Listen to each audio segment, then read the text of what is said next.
আজকে সকালবেলা ঘুম থেকে উঠে দেখি বাবা মাংস নিয়ে এসেছে। ওখান থেকে কিন্তু তাড়াতাড়ি করে 4 পিস মাংস আমি তুলে নিলাম, কারণ এই মাংস 4 পিস দিয়ে আজকে আমি বানাবো মোমো। মোমোটা কিভাবে বানাবো পুরোটাই তোমাদের সাথে শেয়ার করব, ভিডিওটা দেখতে থাকো। আর ভিডিওটা প্রথমেই কিন্তু আমি ওখান থেকে 4 পিস মাংস তুলে নিয়েছি, ভালো করে ধুয়ে নিয়ে এবার মাংসটা পেস্ট করে নেব। মাংসটা কিন্তু আমার পেস্ট করা হয়ে গেছে। এবার এই পেস্ট করা মাংসটার ভেতরে আমি পেঁয়াজ কুচি, আদা রসুন বাটা আর লঙ্কা কুচি করে কিন্তু দিয়ে এবার এইটা পুরো ম্যারিনেশন করে রেখে দেবো।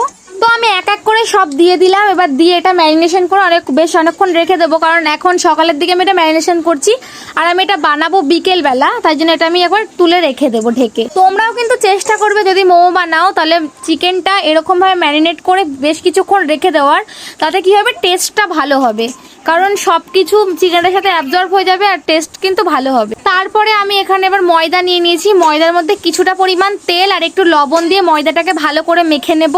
ময়দাটা কিন্তু খুব বেশি কাদা কাদা করে মাখা যাবে না, আবার খুব বেশি শক্ত শক্তও মাখা যাবে না। দেখো আমি যেভাবে মাখছি সেভাবেই কিন্তু মেখে নেবে, তাহলে কি হবে তোমার মোমোটা বেলতে সুবিধা হবে। আর কোটিংটা খুব একটা বেশি মানে ময়দা ময়দা মতো লাগবে না, একদম পাতলা হবে আর দেখতেও ভালো লাগবে, খেতেও ভালো লাগবে। ময়দাটা কিন্তু আমার মাখা হয়ে গেছে, এবার ময়দাটা কিছুক্ষণের জন্য ঢেকে রেখে দেবো। ময়দাটা কিন্তু আমি প্রায় 2 ঘন্টা মেখে রেখে দিয়েছিলাম। এবার ময়দাটা নিয়ে আমি লেচি কেটে নেব। লেচি কেটে কিন্তু এরকম গোল গোল করে বেলে নেবো। এবার তোমরা চাইলে ছোট ছোট করেও বেলতে পারো, আমি আমার সুবিধার জন্য একটু বড় বড় করে বেলে এই বাটিটা দিয়ে গোল গোল করে কেটে নিয়েছি। এরকম করে প্রত্যেকটা মোমোরই আমরা লেচি কেটে বেলে নিলাম, আর এভাবে কিন্তু গোল করে কেটে নিয়ে এবার মোমোগুলো মুড়িয়ে নেব। আমি কিন্তু মোমো মোড়াতে ঠিক একটা পারি না, যেরকম পারি সেরকমই করেছি, কারণ আগেও মানে বাড়িতে বানাই তো যেরকম হয় চলে যায়, আমরা খেয়ে ফেলি, খুব একটা ভালো হবে না মোমো বানানোগুলো, তবু যেরকম পেরেছি সেরকমই করেছি। দেখো এভাবে কিন্তু আমি মোমোগুলো মুড়িয়ে নিলাম, এবার এগুলো স্টিম দেবো।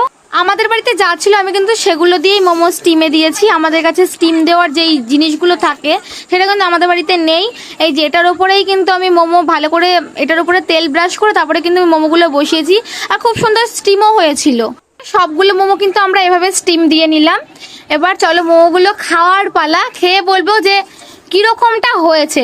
সত্যি কথা বলতে কি যে যেরকম মোমো হয় দোকানে পুরো ওরকমই হয়েছিল, আলাদা কোনো আমার কাছে বাড়িতে বানানো বলে খারাপ বা কিছু এরকম কিছুই মনে হয়নি। দোকানে যেরকম খেতে হয় পুরো ওরকমই খেতে ছিল। আর যদি স্যুপটা থাকতো তাহলে আরো জমে যেত, কিন্তু আমরা স্যুপটা বানাতে পারিনি, শুধু মোমোটাই বানিয়েছিলাম, সস দিয়েই খেয়েছিলাম। চাইলে কিন্তু তোমরাও এভাবে একদিন বাড়িতে মোমো ট্রাই করতে পারো। আমি বলছি পুরো দোকানের মতনই খেতে হবে, সত্যি বলছি ভালো হয়েছিল খেতে। তোমরা চাইলে একবার ট্রাই করতে পারো। আর ভিডিওটা কেমন লাগলো জানিও, ভালো লাগলে একটা লাইক করে চ্যানেলটা সাবস্ক্রাইব করে দিও। টাটা।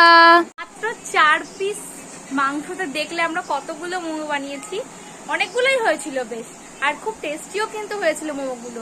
এরকম ভাবে কিন্তু একদিন বাড়িতে অবশ্যই মোমো বানিও, ভালো লাগবে। আর একদম ইজি, কোনো ব্যাপারই না, দেখলেই তোমরা পুরোটাই তোমাদের সাথে শেয়ার করলাম। আর ভিডিওটা কেমন হয়েছে জানিও, ভালো লাগলে একটা লাইক করে চ্যানেলটা সাবস্ক্রাইব করে দিও। টাটা। মোমো কিন্তু 6 পিস দেয়, আমাদের এখানে 50 টাকা নেয়, সেই তুলনায় 4 পিস মাংস দিয়ে কিন্তু আমরা মিনিমাম 4-5 প্লেট মোমো বানিয়ে ফেলেছি। তাহলে ভাবো মোমোওয়ালারা কত লাভ করে, বাপরে বাপ। যাই হোক, ভিডিওটা তাহলে কেমন লাগলো অবশ্যই জানি।